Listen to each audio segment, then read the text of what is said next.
3 இதமான சொல்.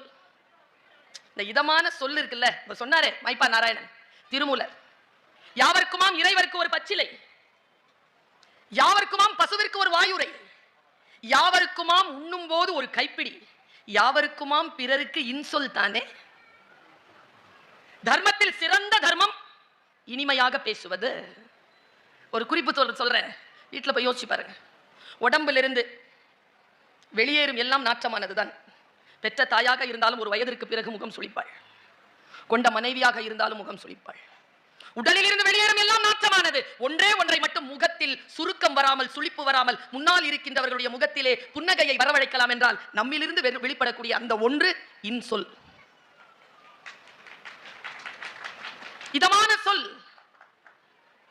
இந்த இதமான சொல் இருக்கிறதே, அது சாதனையாளர்களுக்கான மிக முக்கியமான குறிப்பு. அடுத்து சொல்றேன்.